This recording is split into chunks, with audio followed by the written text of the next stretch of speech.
Bonjour, aqui é a Lígia do Francês com a Lígia e seja bem-vindo a mais este vídeo. No vídeo de hoje eu vou falar de duas preposições que causam um pouco de confusão aqui. É o por e o para. Mas antes de começar o vídeo, aproveite, já curta e compartilhe este vídeo com seus amigos. E use aqui os comentários para treinar tudo que você aprender durante essa aula. E lá no final, a gente vai fazer alguns exercícios juntos, d'accord? Então, olha lá, as preposições de hoje são em francês pour e par. Comment les utiliser? Como utilizar, como usar essas duas preposições em francês? Pour, normalmente a gente traduz como para, e par, a gente normalmente traduz como por. Mas vamos olhar aqui as várias situações em que elas aparecem. A primeira, vamos lá começar com um pour. A gente usa em várias situações diferentes. Primeiro, para falar de but. But. But em francês quer dizer um motivo ou objetivo. Então eu trouxe um exemplo para você treinar comigo. J'étudie le français pour immigrer au Québec. Então eu estudo francês para imigrar para o Quebec. Então esta é a razão, é o motivo pelo qual eu estudo francês. Então aqui a gente usa a preposição pour, que tem como tradução para. Mais uma situação aí para a gente usar a preposição pour em francês. É para falar de lieu de destination, lugar de destino. Olha o exemplo. Elle prend l'avion pour Paris. Ela pega o avião para Paris. Então, um local de destino para onde a gente vai. A tradução também é para, neste caso. Elle prend l'avion pour Paris. Ela pega o avião para Paris. Mais uma situação aí do uso da preposição pour. É destiné a. Quando você vai enviar alguma coisa para alguém. Olha lá, destiné a, destinado a alguém. Il écrit un message pour son ami français. Então, ele escreve uma mensagem para o seu amigo francês. Pour son ami français. Mais uma situação aí, o pour na condição de atribuição. O que é isso? Olha o exemplo. Les fleurs sont pour ma mère. Então, as flores são para minha mãe. Então, eu estou dando, aquilo pertence a alguém. Les fleurs sont pour ma mère. Atribuição. Mais uma situação. Olha só o quanto a gente usa a preposição pour en français. Agora, quando você é a favor de algo, você concorda com isso, você luta por isso. En faveur de. Je suis pour la protection des animaux. Então, eu sou a favor da proteção dos animais. Je suis pour. D'accord? Mais um uso aí da preposição pour. L'usage. Como assim? Para a gente falar para que serve alguma coisa. O exemplo que eu te trouxe é une chambre pour deux.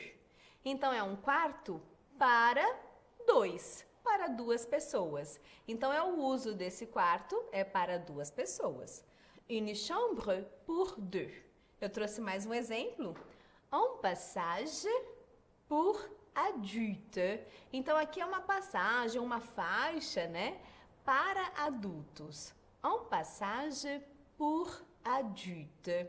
Você observou que na maioria das traduções aqui da preposição pour, em português é para. Mais um uso aí do pour, que é para uma durée d'une action. Para falar de duração de uma ação. A gente usa muito nessa situação aqui. Je voyage pour une semaine. Je voyage pour un mois. Ah, eu estudo francês por 2 anos. J'étudie le français pour 2 ans. Aqui a gente não traduz o por pro para, né? Não tem sentido em português. Ficaria como por. Mas a gente usa pour porque ele marca a duração de uma ação. Então, eu viajo por uma semana. Je voyage pour une semaine. Mais um exemplo aí. A gente usa a preposição pour para falar de preço. Preço em francês é prix, mas também a gente traduz prix como prêmio. Né? Na Fórmula 1 você já viu o grande prêmio, le grand prix, né? Da Fórmula 1. Mas aqui é preço, olha lá. Eu comprei este livro por 15 euros. J'ai acheté ce livre pour 15 euros. Então aqui a gente não vai traduzir o por como para, mas para falar de preço a gente usa pour. Vocês estão observando aí porque no final a gente vai fazer um testezinho, hein? Então a gente viu aqui várias situações já do uso do pour, mas não acabou ainda não. Próxima situação, para falar de conséquence, consequência. Il sera puni por ce crime. Ele será punido pelos seus crimes. Então, eu estou falando da consequência de uma ação. Por ce crime. Agora, para falar de porcentagem, olha lá. Pourcentage. Até o nome já usa o pour, não é mesmo? Então, pourcentage, a gente usa a preposição pour.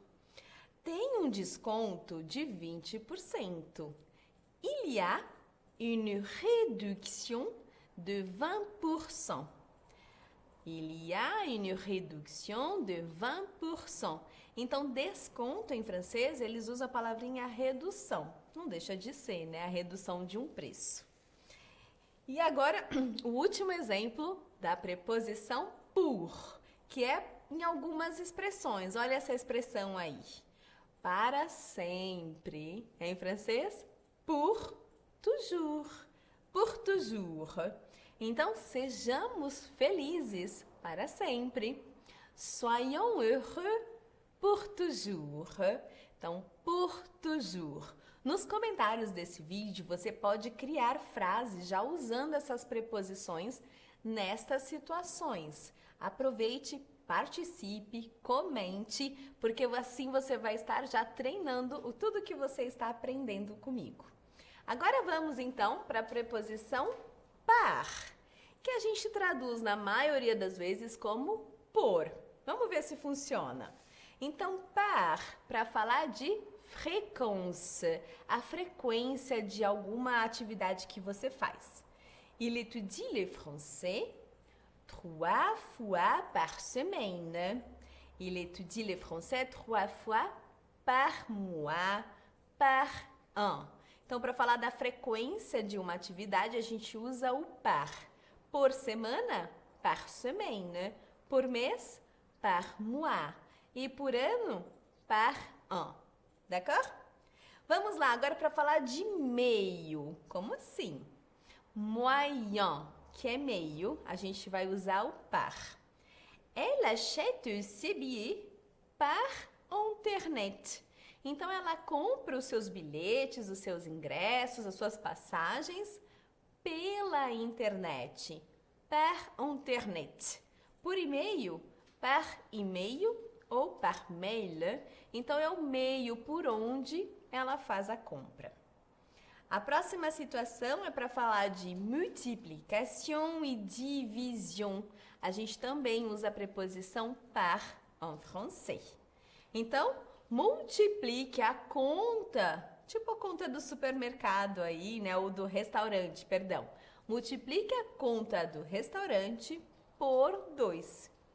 Multiplier l'addition por 2. Então, addition é a conta do restaurante. Então, multiplier por 2. Multiplique por 2. Agora, a gente também usa a preposição par para falar de voz passiva. O que é isso, hein? Olha lá. Les exercices sont faits par les étudiants. Les exercices sont faits par les étudiants. É uma voz passiva porque a gente trocou a ordem aí, né? Os exercícios são feitos por quem? Pelos estudantes. Par les étudiants. Então, sempre que tiver uma voix passiva e você for falar quem fez a ação, a preposição é o par. Próxima situação aí é o classement, quando você vai classificar algo. Então, les livres sont classés par ordre alphabétique. Então, os livros estão classificados por ordem alfabética, par ordre alphabétique. A gente também usa a preposição par para falar de lieu de passage, lugar de passagem. On passe par ce parc tous les jours. Então, a gente passa por este parque todos os dias. On passe par ce parc tous les jours. A gente ainda tem a preposição par para falar do que? De repartition. Como assim? Olha o exemplo que eu te trouxe. Neste prédio tem 2 varandas por andar. Dans cet immeuble, il y a 2 balcons par étage. Então, por andar, por quarto, por qualquer coisa que você está fazendo uma repartição. Par étage. O par também vem acompanhado de alguns verbos em francês. Então, certains verbes, comme par exemple le verbe commencer e finir. Então, comece pelo começo, termine pelos exercícios. Então, a gente usa a preposição par. Tu dois commencer à lire par le début. Então, você deve começar a ler pelo começo, par le début. Mais um exemplo aí de situação para a gente usar a preposição par en français. Em algumas locutions, tem algumas locuções aí. A gente usa, por exemplo, par exemple, por acaso, par hasard, por consequência, par conséquence, por sorte, par bonheur, e por azar, hein? Par malheur. Então, eu ouvi por acaso. Je l'ai vu, par hasard. E por sorte, a gente chegou na hora. Par bonheur, então par bonheur, on est arrivé à l'heure. Nossa, eu sei, hein, que foi muita coisa, né? A gente usa a preposição por. Na maioria das vezes a gente traduz como para em português e também a preposição par, que na maioria das vezes a gente traduz como por. Vamos colocar em prática tudo isso? Então, vamos lá, eu trouxe algumas frases para a gente fazer juntos e aí a gente pode falar também o porquê que a gente escolheu cada uma dessas preposições. Na primeira frase aí, olha, on pratique, vamos praticar. J'étudie le français e aí tem 6 mois. Eu estudo francês 6 meses. Então, eu estou falando de uma durée de l'action. Eu estou falando da duração da ação. Então, a gente usa a preposição pour. Então, j'étudie le français pour 6 mois. B, vamos lá. Elle passe ce quartier tous les jours. Então, ela passa por este bairro todos os dias. Olha lá, lieu de passage. Ela passa por aqui, é um local de passagem. Qual é a preposição que a gente deve usar? Par. Elle passe par ce quartier tous les jours, todos os dias. Vamos lá, C agora. J'ai acheté le billet de train, 32 euros. J'ai acheté le billet de train, 32 euros. Então, eu estou falando de preço, prix. A gente usa a preposição pour. J'ai acheté le billet de train pour 32 euros. A D. Ce cadeau est mon amour. Então, agora eu estou dando para alguém, é uma attribution. Este presente é para quem? Para o meu amor. Ce cadeau est pour mon amour. Então, de pour. Et je voyage en France une fois moi. Então, eu viajo para a França, e aí eu estou falando de fréquence, uma vez por mês. A preposição é par. Je voyage en France une fois par mois. E finalmente a letra F. Je prends le bus, le boulot, tôt le matin. Boulot é trabalho. Então, eu tomo o ônibus para o trabalho, para ir ao trabalho, cedo de manhã. Então, neste caso, é lieu de destination, é o local de destino. Preposição pour. Je prends le bus pour le boulot tôt le matin. E aí, praticou tudo aqui comigo? Então, use os comentários, você pode reescrever essas frases praticando as preposições que a gente estudou hoje neste vídeo. Pour e par. E se você gostou dessa aula de francês, curta e compartilhe este vídeo. E se você ainda não é inscrito no meu canal do YouTube, faça isso agora mesmo e já ative o sininho de notificações para você não perder nenhuma aula de francês no Método Francês com a Lixa. Então, eu agradeço a sua presença aqui. Merci beaucoup e à la prochaine!